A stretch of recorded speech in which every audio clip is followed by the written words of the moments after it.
Oh, I finished watching Olympus Has Fallen. Me and Candace waited to watch that. Oh no, I did. What the freak is wrong with you? Why would you do that? We were waiting to watch that with you. We was literally like, all right, we gotta see when Matt's ready. What? Why didn't y'all call me? Why did you? Dude, we started it together. Why would we have to tell you? Well, because you already saw it. That's not the point. What's the point of us doing things together for you to do it by yourself? We started the movie together. This friendship has fallen. That's what's fallen. Friendship has fallen. Candace, you want to watch the movie? We watching it tonight. You know what? I really can. I could be overweight. So wait, then we gotta watch London to then. Oh, shut it up, Nat. Shut up.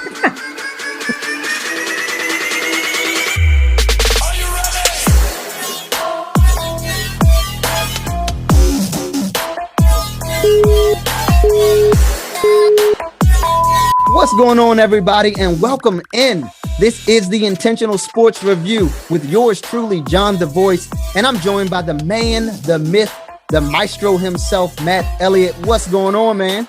Nothing much, John the Voice. What's going on with you? Man, I'm doing great, and I'm excited. This is Intentional Sports, and we're going to review all things sports related from the past week, and we have so much to unpack from the basketball court to the gridiron, and I'm excited to get started. We're going to start with the Atlanta Falcons, Matt. Big news coming out of that camp that Julio Jones has officially requested a trade to leave Atlanta after his 10-year career. Right. And there's rumors that's been solidified by ESPN that there's several trade offers for Julio Jones at this point of his career. And some of those trade offers include a first-round pick. There's teams such as the Baltimore Ravens, the Tennessee Titans, the Patriots, and other teams that are being linked to Julio Jones.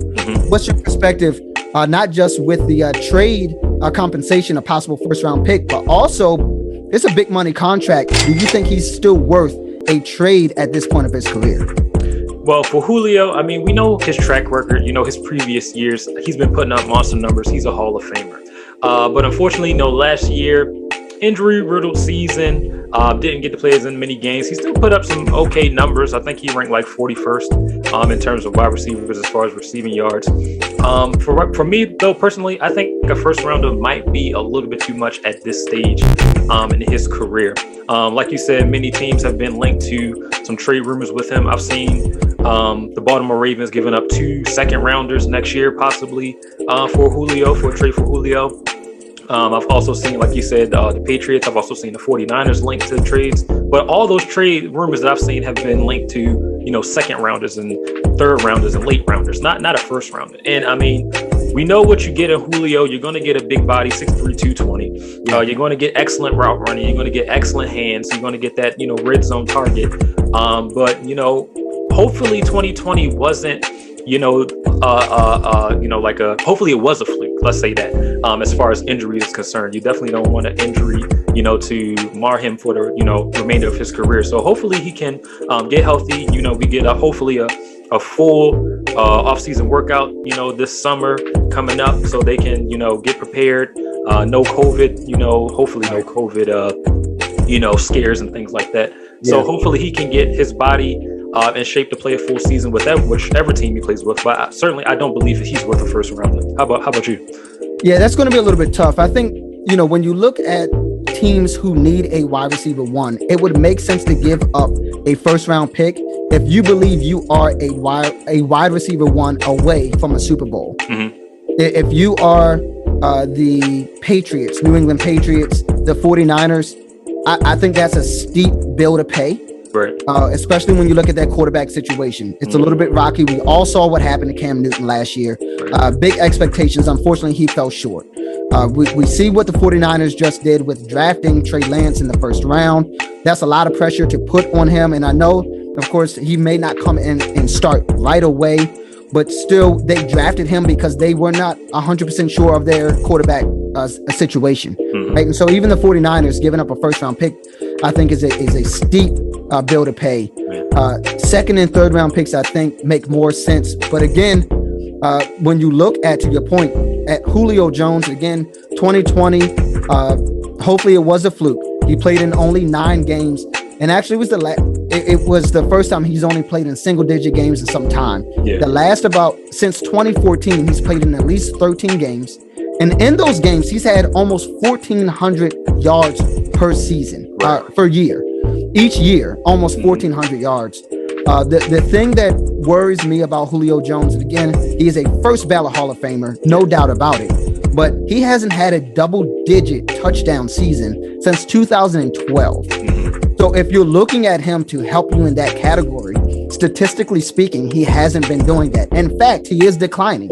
In 2017, he had 3 touchdowns. 2018, he did have 8, but then it goes down again. 2019, 6, and of course, last year he had 3. And so you see the decreasing touchdown totals. And at this point, I think Julio Jones should be maybe a second or third round trade option if you're going to give up something. But a first round, I think that's a little steep. Yeah, I agree. Now, how much do we attribute these touchdown numbers to his quarterback play? What do you think about that? Or do you just think it's something else? I mean, I think at the end of the day, that may have something to do with it. Again, they have a really good wide receiver core. I really love Calvin Ridley. That too, yeah. Right. I think he is a spectacular young wide receiver. So that's going to take up, of course, some of those targets. But at the end of the day, Matt Ryan, though he's getting up there in age as well, I mean, he's been putting up big time numbers. Yeah. So it's not that, the numbers aren't there, the yards aren't there, and touchdowns aren't there. For whatever reason, Julio Jones is just not getting in the end zone as often as you would want. And at the end of the day, when you look at his numbers, statistically speaking, he hasn't had a double-digit touchdown season since 2012. Right. So, I mean, there's a track record here that he just does not get in the end zone as often. So that has to go into consideration when you think about trade capital and what you're willing to give up for a wide receiver. Remove the name. Right. And that's what give up that much for someone who doesn't get in the end zone that much. That's the question that has to be answered. And I was going to say that, like, if you're giving up a first rounder, you're giving up a first rounder just because of the name, not necessarily. Oh, and the name and what he's done previously. Absolutely. But moving forward, you can't say that from this point forward, Julio is going to continue to do what he's done, in 10 years previous. It's just Father Time is real. So it's going to hit him. Eventually, he's going to slow down. Right. So, I mean, like you said, first round is too much, I think. And again, I think it's too much for most teams. If the Chiefs call and want to give up their first round pick, well, it's going to be at the end of the round anyway. Right? And he's going to receive a core with what they have. Right. And going there with Patrick Mahomes, then it would make sense. In fact, I don't think anyone would blink or bat an eye if they gave up a first round pick and he's going to join the Chiefs. That would be a brilliant move. So I guess it depends on the situation, but all in all, with the teams that are linked to him right now, I think that's a little bit too steep. I agree. Now, talking about, big time names, we're talking about Julio Jones and his name. There's another name that has made big news last week, and that's Jermaine Cole, also known as J. Cole, the Grammy award singer, rapper, had made headlines, not because he put out a new album, Matt, but because he actually joined the professional basketball rank. He is not a professional basketball player, and he joined the Basketball Africa League, the BAL, which of course had their inaugural season start May 16th. And these are professional teams, professional players. There's 12 teams in the African League. And there's some big time names that are part of this league. It's really cool to see. One of the players that I really like and followed him even when he was in college is Terrell Stoglin. Terrell Stoglin, the Arizona native, but he's a product of the Maryland Terrapins. He is doing big things in that league. The first player in the BAL season to score 40 points. He's a big time scorer. And he had some big comments to talk about the presence of Jermaine Cole, aka J. Cole. But I want to talk about J. Cole's stats a little bit, then we can get to what Terrell said. But I don't know if you saw this. So, of course, when he signed up, he was going to be a part of the league. It was a lot of media circus around it, a lot of attention, and that's not a bad thing. There's a lot of eyes on the BAL because of J. Cole. He played in 3 games. He did eventually He did opt out, so his season is over, but he did play in 3 games. Matt, in these 3 games, yes, you scored a total yes, of 5 points, yep, had a total of 5 rebounds, and a total of 3 assists. right. I could do that, Matt. I could do that in 1 game in the BAL. You spot me up in the corner, I could knock down a couple threes in 1 game. That's it. 2 threes, and you I can do already that. beat J. Cole's total. Right, in 1 game. In 1 game. And Terrell Stoglen, I mean, he spoke on that. And so what he said was that the presence of J. Cole in the league as a player was disrespectful. He called it disrespectful. Right. He said that because of his name recognition, he got into the league and took up a spot of someone who's worked their whole life to get there. Someone who, of course, unfortunately, maybe didn't have a season like they wanted to because of COVID, right? And they're training, they're at home, they're doing what they can to get back into a league, right? So that way they can feed their families. And J. Cole took up one of their spots. And what he said was, which has some validity to it, is that J. Cole doesn't need the money, right? He has other streams of income. And for someone whose only income, only career is basketball, he may have taken up a spot. What's your perspective? Do you feel as if maybe J. Cole was a little bit in the wrong for pursuing this, or maybe he's just there because of his name recognition? I'm on the fence with this. I see it from both sides. I definitely understand what Terrell is saying. I mean, you got people who work day and night, work out, hit the gym, get up the shots, put the work in the weight room, conditioning. They're doing this 24/7, and this is what they want to do. And this is probably their only option, really, you know? And for him to come in and take one of those spots, I definitely agree with Terrell that it was kind of disrespectful and a little wrong. Of course, I believe he got in based on his name. They said he got in because he was a great player. He was a walk-on at St. John. Yes, he was. So he has some talent, but I don't think he has that much talent to be able to just go to a professional league like that.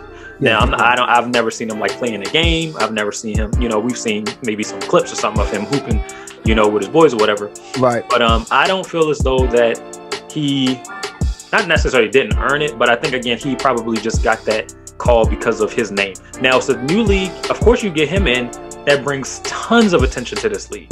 For sure. Everybody's talking about it this, past week or whatever, So the league has so much, exposure.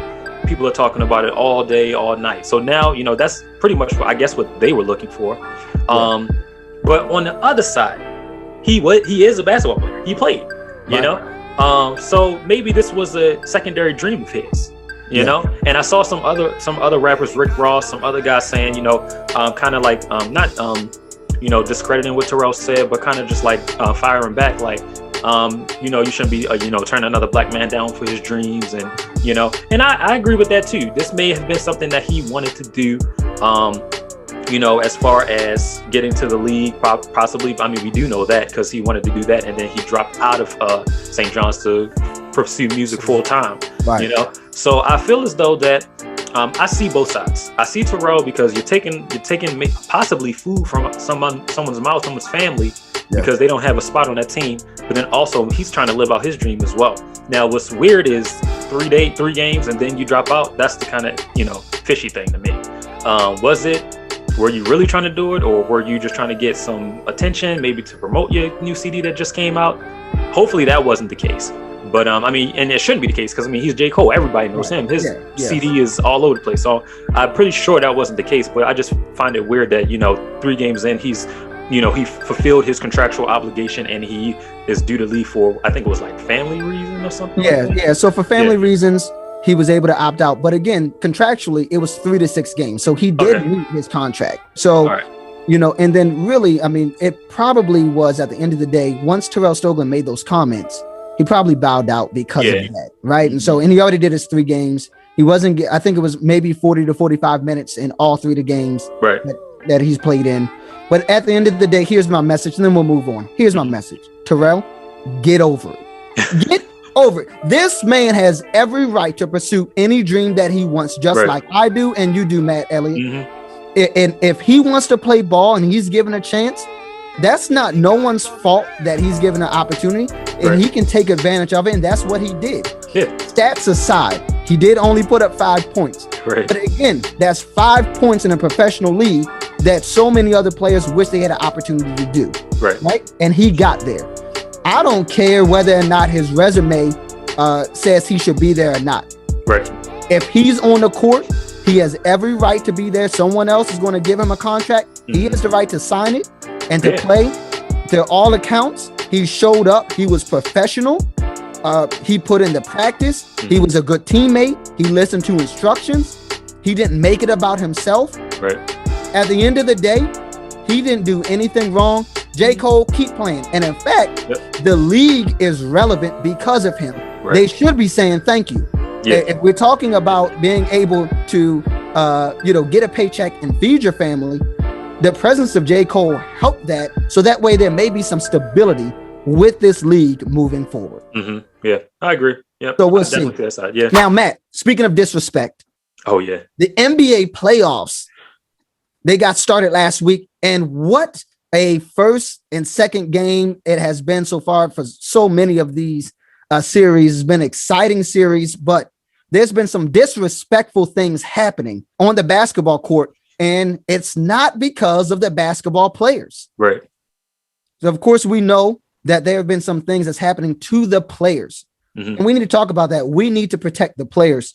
Of course, against the Washington Wizards are going up against the Philadelphia 76ers, and unfortunately, Russell Westbrook sustained an injury and was going to the tunnel. As he was leaving in Philadelphia, a fan poured popcorn on him. Right. And of course, Russell was irate, ready to fight, ready to go in the stands, and rightfully so. Right. And this is not the first account of something like this happening in the playoffs this year. Right. Unfortunately, Trae Young was spat at a couple days ago by a fan. We have Ja Morant's family, his dad and wife, saying that they were verbally abused in the stands by Utah Jazz fans, saying disrespectful things to his father and also his mother.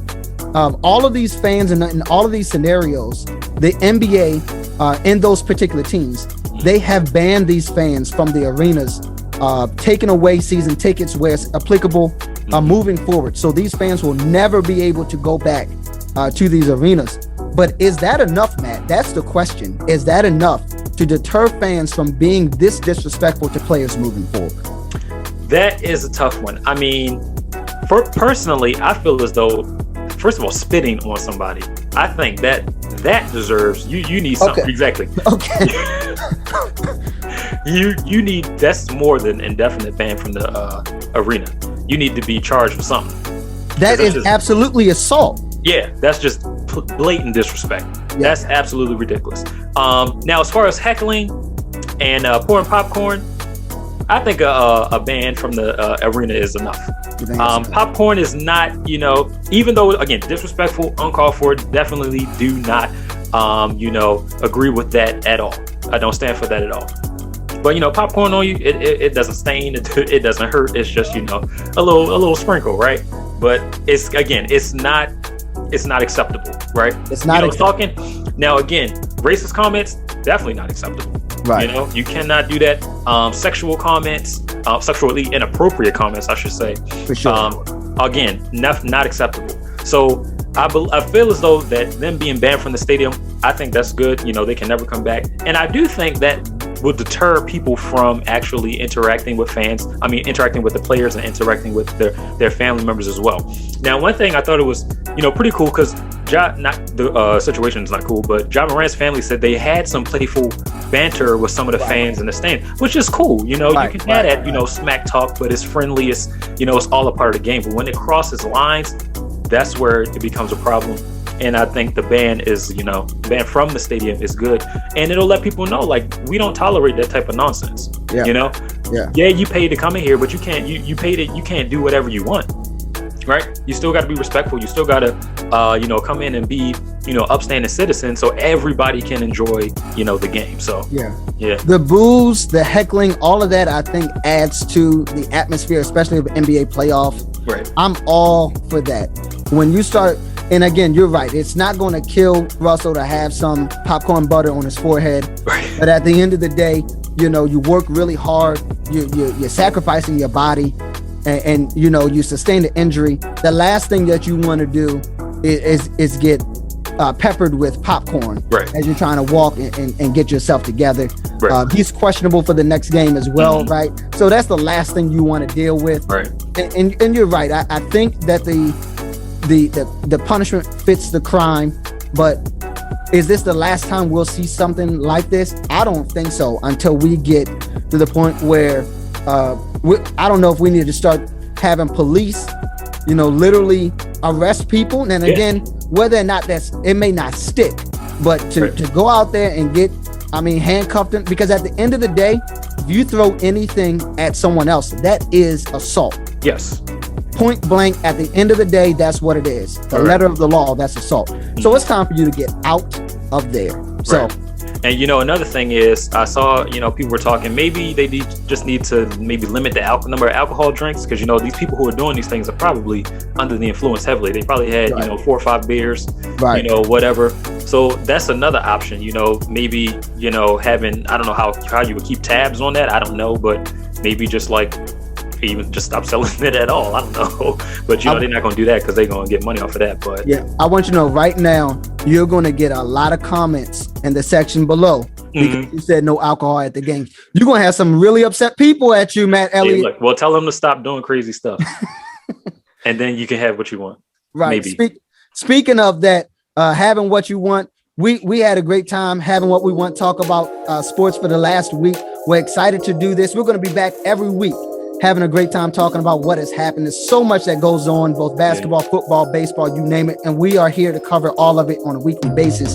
So again, we are Intentional Sports. I'm John the Voice. You can follow me on IG at John the Voice. Matt Elliott, how can the people stay connected? You guys can follow me on IG at MJE Productions. And as always, whatever you do it with intentions.